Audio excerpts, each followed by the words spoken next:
प्रयागराज महाकुंभ समापन की ओर है। अधिकतर संत, महामंडलेश्वर, आचार्य महामंडलेश्वर, कल्पवासी श्रद्धालु जा चुके हैं। कुछ लोग बचे हैं जो महाशिवरात्रि का स्नान करके यहां से जाएंगे, लेकिन प्रश्न उठता है कि यहां के बाद क्या होता है, क्या धार्मिक प्रक्रियाएं रहती हैं, संत कहाँ रहते हैं। ये सब हम जानेंगे। हमारे साथ आवाहन अखाड़े के महामंडलेश्वर स्वामी प्रकाशानंद जी महाराज हैं।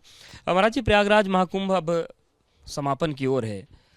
जब खत्म हो जाता है महाकुंभ तो सबसे पहले आप लोग कहाँ जाते हैं, कि किधर प्रस्थान होता है आप लोगों का? हमारे अखाड़े के लिए शाही स्नान जो श्री पंचमी का होता है, अंतिम स्नान होता है। फिर हम लोग अपना ध्वज को ढीला करते हैं और सब धीरे धीरे 7-8 तारीख तक यहाँ से सब लोग विदा हो जाते हैं। अब कुछ शिविर हम लोग इसलिए लगा के रखे हुए हैं कि सब सारे जगत भगत आने वाले हैं, तो उनको कह दिया गया है। तो हमारे सारे जो सेवत्व अखाड़े हैं वो यहाँ से हम लोग बनारस चले जाते हैं।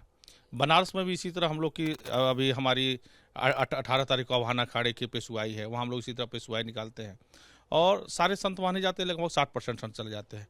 और हम लोग मसान होली वहीं खेलते हैं शिव जी के साथ स्मशान पे, और उसके बाद सब अपने अपने जगहों पे चले जाते हैं। फिर यानी कि जो काशी की प्रसिद्ध मसान होली है उसमें सारे अखाड़े पहुंचते हैं, आप संत भी पहुंचते हैं खेलने के लिए? नहीं, सब अखाड़े नहीं, सेवत अखाड़े हमारे जो सन्यासियों का अखाड़ा है। बाकी जो ये बैरागी अखाड़े हैं, ये लोग कुछ लोग बरसाने की होली खेलते हैं, कुछ वृंदावन की होली खेलते हैं, कुछ अपने अपने आश्रम चलते हैं। लेकिन हमारी परंपरा है कि हम लोग यहाँ से सीधा काशी जाते हैं और काशी में हम लोग मसान होली खेल के ही सब अपने अपने आश्रम के लिए विदा होते हैं। तो क्या फिर हम ये कह सकते हैं कि जो प्रयागराज महाकुंभ है उसका सीधा कनेक्शन मसान की होली से है? हाँ, बिल्कुल बिल्कुल, हमेशा परंपरा रहा है, ये शुरू से परंपरा रहा है, आज से नहीं। यहाँ के बाद हम लोग जो है सो वहाँ जा करके मसान होली खेल के फिर सभी अपने अपने जगहों पे जाते हैं। साधना, तप, पूजा जो भी है सब अपने अपने करते हैं। जो कथावाचक हैं वो कथा करते हैं। इस बीच में सभी की कथा उठाएं सभी बंद रहते हैं। जैसे हम लोग वहाँ जितने कार्यक्रम है सब रद्द कर देते हैं। कुंभ से लेकर के मसान होली तक हम लोग सारे रद्द करते हैं। उसके बाद सभी अपने आश्रम को जाते हैं। वहाँ जो आश्रम की सेवा विधि है, जो शिविरें हैं, वो सब अपने अपने धीरे धीरे कार्य अपने लेते हैं। बाकी क्योंकि अभी इस तरह जो जगत भगत हैं वो लोग भी कुंभ आते हैं, तो आश्रम में बहुत कम लोग जाते हैं। इसमें आश्रम लगभग बंद के होते, चूँकि भगवान की सेवा और 2-5 लोग आ गए तो उन्हीं का बस सेवा होता है। तो महाराज जी, जो परंपरा हम लोगों ने सुनी है कि जो मसान की होती है वो जो शव हैं, जो चिता की राख है उसी से होली होती है, तो चिता वाली परंपरा है या फिर आप लोग रंग का इस्तेमाल करते हैं? कैसे होती है मसान वाली होली? नहीं नहीं, हम लोग रंग का इस्तेमाल नहीं करते। हम लोग अबीर गुलाल खेलते हैं, भस्म की होली खेलते हैं और चिता भस्म की भी खेलते हैं। भस्म जो बने गाय की उबले गोबर से बनाए जाते हैं, और चिता भस्म से भी खेलते हैं। वही हम लोग की होली होती है।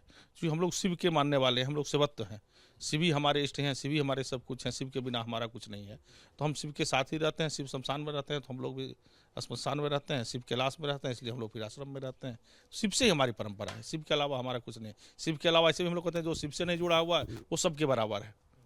तो शिव ही सब कुछ है, इसीलिए वो देवों के महादेव है और हम लोगों के इष्ट भी वही है। यानी हम ये कह सकते हैं कि जो सामान्य सांसारिक लोग हैं उनके लिए कुंभ खत्म हो जाएगा स्नान के बाद, पूर्णिमा के बाद खत्म हो गया, लेकिन आप पहले प्रयागराज में आपने 3 अमृत स्नान किए, वहाँ पर पेशवाइयाँ निकलेंगी और मसान की होली खेलेंगे, तब आपके लिए महाकुंभ का समापन। बिल्कुल बिल्कुल, हमारे लिए तो वहाँ पे समापन होगा। बाकी कल्पवासी लोग पूर्णिमा दिन चले जाते हैं 12 तारीख को। 12 तारीख के बाद पूर्णिमा के तीसरे दिन त्रिजटा स्नान होती है, फागुन की तृतीया की, उसकी भी भीड़ रहती है।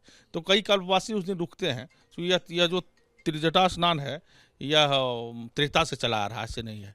त्रिजटा विभीषण की पुत्री थी और उन्होंने सीता जी की सेवा की, तो सीता जी ने मोक्ष का आशीर्वाद उनको दिया। तो वह फागुन की तृतीया भी थी और उनका त्रिजटा नाम था, तो तब से यह स्नान जो है सो चलता है। नहीं तो माँ की पूर्णिमा में स्नान विश्राम हो जाता था, तो यह स्नान शिवरात्रि तक अभी चलेगा। तो देखिए, ये परंपरा है अखाड़ों की। आप ये मानते हैं कि महाकुंभ का समापन पूर्णिमा के बाद हो जाता है, लेकिन जो अखाड़े हैं, जो शैव सन्यासी हैं, वो यहाँ से प्रयागराज से वाराणसी पहुँचते हैं, वहाँ पर पेशवाइयाँ निकलती हैं एक बार फिर से, और मसान की जो होली होती है, जो विश्व प्रसिद्ध मसान होली होती है, वो खेलने के बाद संतों का कुंभ समाप्त होता है। तो महाकुंभ की परंपरा का ये भी एक अनोखा रंग है जो प्रयागराज से जुड़ता है। सूरज पांडे के साथ अवधेश, एबीपी न्यूज़, प्रयागराज।